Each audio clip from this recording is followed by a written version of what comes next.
사무엘상 9장입니다. 오늘 1절부터 보겠습니다. 베냐민 지파의 기스라 이름하는 유력한 사람이 있으니 그는 아비엘의 아들이요 스롤의 손자요 베고낫의 증손이요 아비아의 현손이며 베냐민 사람이더라. 이제 우리가 사무엘 이야기, 엘리의 이야기, 그래서 1장에서 5장까지는 엘리와 관계된 이야기였죠. 그죠? 그리고 엘리가 제사장이었고, 그래서 이제 엘리라는 사람이 결국 블레셋과의 전투로 아들이 죽었다, 전쟁에 패하고 법궤가 뺏겼다, 그리고 아들이 죽었다, 그런 소식을 듣고 의자에서 넘어져 죽는 이야기까지 우리는 이제 볼 수 있고, 그리고 나서 이제 블레셋 사람들이 그 빼앗은 법궤를 이제 자기의 신전에 갖다 놨는데 결국은 손과 목이 다 부러져 나가는, 잘라 나가는 그런 일들이 일어났죠. 그런 것들을 우리가 이제 보면서 그 블레셋이라고 하는 그 속성이 가지고 있는 게 어떤 건지, 그게 왜 목이 다 잘려 나가는지, 갖다만 놓으면 법궤가. 우리는 그런 부분들을 여러분들이 더 많이 생각해 보셔야 합니다. 왜 제가 이 말을 하냐 하면은 제가 말한 것 가지고 충분하지가 않아요, 여러분. 그러니까 여러분도 좀 더 많이 성경을 폭을 넓혀 가셔야 한다는 겁니다. 그래야 여러분들이 다건히 왜 법궤가 되어가면 신상들이 이렇게 목이 잘리지? 손이 잘리고? 한번 이런 질문들을 해 보셔야 합니다. 제가 그랬잖아요. 이 법궤와 다곤 신상의 관계를 한번 깨달아 봐라. 그러면 이 블레셋의 의미를 알고 블레셋 신당의 이름을 뜻을 의미를 여러분들이 어느 정도 찾아가게 되고 그 법궤를 알게 되면은 결국은 예수가 스타로스 십자가에 달리는 그런 모습이 어떤 건지도 한번 볼 수 있지 않느냐라는 걸 제가 말씀을 드리고 싶어서 그런 걸 이야기하는 겁니다. 그러니까 우리가 이제 그 7장, 6장까지, 5장까지의 그런 내용이었고, 이제 6장으로 넘어오는 이제 결국은 그들의 제사장들, 블레셋 신전의 제사장들, 장로들이 이제 방백들이 결국은 신전을 돌려보내자는 이야기가 나오고, 그래서 이제 멍에를 매보지 않은 암소를 2마리를 이제 새끼가 났는데 젖을 뗀 상태에서 이제 가게 하는, SMS로 가게 하는, 그 저기까지 가게 되면은 이건 어떤 신이 한 거다라고 결론을 내리게 하는 것을 우리가 볼 수 있죠. 그래서 수고하고 무거운 짐 지고 가는 그 어린 양의 모습이 이 베스메스로 가는 소의 형상 속에 들어있는 것을 저와 여러분 확인할 수 있었죠. 그런 거와 블레셋 땅의 신전에서 일어난 일들을 여러분이 잘 좀 묵상을 하시면서 나름대로 여러분들이 가지고 가시면 좋겠어요. 그런 부분들을. 그리고 나서 이제 여기까지 도우셨다라고 하는 에벤에셀이 시작되고 있는 거죠. 그래서 사무엘이라는 사람이 이제 6장에 등장을 하게 되고 그 마무리에서, 그리고 사무엘이 다스렸다 라는 게 어떤 의미인지, 그리고 이제 사무엘이 다스리면서 7장에서 어떤 일이 일어났는지, 그리고 이제 8장에 넘어오면서 이제 이스라엘 백성들의 불평이 나오죠. 왜 우리에겐 왕이 없습니까? 왕을 세워주십시오 라고 요구를 하는, 그러니까 왕을 요구하는 것이 그냥 일반적으로 그 본문에는 그냥 그렇게 표현이 되어 있죠. 번역이 뭐라고요? 저 이웃나라도 이 왕이 있는데 우리도 그런 왕이 필요합니다. 우리에게 전쟁이 일어나면 먼저 앞서서 싸우는 사람이 필요합니다. 우리 그런 왕이 필요합니다라고 요구를 한 거죠. 그런 그 제도, 왕이 전쟁에 앞서 싸우는 이야기들, 그 당시에는 이게 풍부한 이야기예요. 그리고 그게 정설이었고, 그런 정설들을 왜 성경이 사용했을까? 그리고 사무엘에게 그걸 왜 백성들과 장로들이 요구했을까? 그런 형태로. 우리는 그런 것들을 가지고 묵상을 해봤어요. 그런 결과가 뭐가 나왔습니까? 결국은 그들이 원한 것은 한 단계 또 진보하는 이야기였다. 차소가 더 나가는 방향으로 가는 원함이었다라고 확인할 수 있죠. 그러니까 왜 진도가 늦습니까? 진도가 좀 빨리 가죠. 이제 왕의 제도도 나올 때가 되지 않았습니까? 독자들에게 어떻게 보면 그런 요구를 하라고 신호를 주는 장치였다라고도 볼 수 있죠. 성경이 크로노스상에서 기록되는데 계속 뭐만 기록이 됐습니까? 선지자하고 제사장 이런 부분만 기록이 됐단 말이에요. 왕의 모습을 그린 사람들은 여호수아나 모세, 뭐 사사들. 그러나 그들은 정식 왕은 아니었죠. 명칭이. 그런 걸 우리가 생각한다면은 신명기에 기록된 신명기 17장에 기록된 그 왕의 제도와 걸맞는 사람을 우리에게 주십시오라고 해야 하는데 이들은 땅에서 배운 간습, 간념의 세계로 왕을 구한 거죠. 그러니까 그 방식, 그 형태로 왕의 제도를 줘요. 근데 그 왕의 제도를 뜯어보니까 무슨 내용이었다? 이거 신명기에 나온 율법이었구나라는 걸 알게 되죠. 신명기 여러분 12장부터 25장까지 1계명부터 10계명을 재해석해놨다 제가 이야기했죠. 생활 속에 들어온 10계명이다. 그걸 가지고 산상수훈 어떻게 했다? 더 정확하게 정의를 내렸다 이렇게 말씀을 드렸습니다. 그러니까 그런 부분까지도 우리가 잘 기억을 하시면서 그래서 여기서 말하는 그 왕의 제도 왕에게 백성들이 어떻게 해야 되는지 결국 그걸 요약하면은 10분의 1이죠. 10분의 1을 누구에게 내놔라? 왕에게 내놔라. 제사장에게 또 성전에 들어갈 때에 제 내의인들에게 10분의 1을 주듯이 10분의 1을 내놓으라는 거예요. 그렇다면은 성경에서 말하는 10분의 1이 도대체 뭐냐? 그래서 열은 하나를 가르쳐 준다라고 창세기 강에서 계속 강조해 왔죠. 그 열은 하나가 돼야 돼요.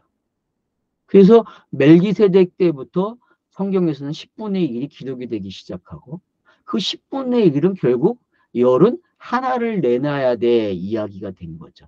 열이 하나를 내놓는다는 것은 결국은 크로노스가 진리로 나오는 이야기가 돼야 돼와 같은 거죠. 크로노스가 열이라면은 진리는 하나죠.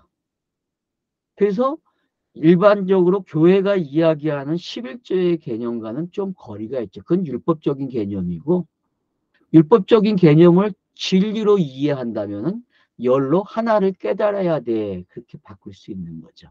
이걸 다르게 말하면은 문자 성경을 읽으면서 하나를 찾아내야 한다. 그렇게 말할 수 있는 거죠. 그러니까 열을 가지고 하나를 찾는 이야기가 성경 이야기다. 그렇게 여러분들이 읽어내시면 될 것 같아요. 그래서 십계명을 요약하면은 하나님 사랑, 이웃 사랑으로 오게 되고 그걸 통틀어서 사랑 그러잖아요. 그래서 사랑이 결국은 열매로 열을 대신하는 거죠. 이런 이야기들이 그래서 요한 고린도전서 13장에 나오는 그 사랑은 사람이 흉내낼 수 없는 사랑인데 사람이 할 수 있는 것처럼 번역이 되어져 있고 사람이 결국은 하나님께 내놓는 사랑으로 가르쳐 왔어요. 그러나 고린도서 13장은 그런 사랑이 아니죠. 사람이 언급할 수 없는 사랑이죠. 예수가 그리스도가 되는 이야기 속에 묻어있는 그런 고린도서 13장의 내용이 되어야 한다. 공간복음서를 깨뜨리고 있어야만 고린도전서 13장의 그 사랑이 깨달아질 수 있다는 사실을 저와 여러분은 깨달아야 합니다. 그게 답이에요. 고린도 13장도 그러니까 뭐라고요? 고린도전서 13장도 예수가 그리스도가 되는 내용이다라고 아셔야 한다는 거예요. 그거를 그렇게 기록해 준 거예요. 사람들의 방식으로. 그걸 사람들의 방식으로 이해했기 때문에 사람의 관념으로 이해했기 때문에 결국 교회는 그걸 어떻게 가져갔어요? 사람이 할 수 있는 이야기로 가져간 거죠. 그 13장 13절이 뭡니까?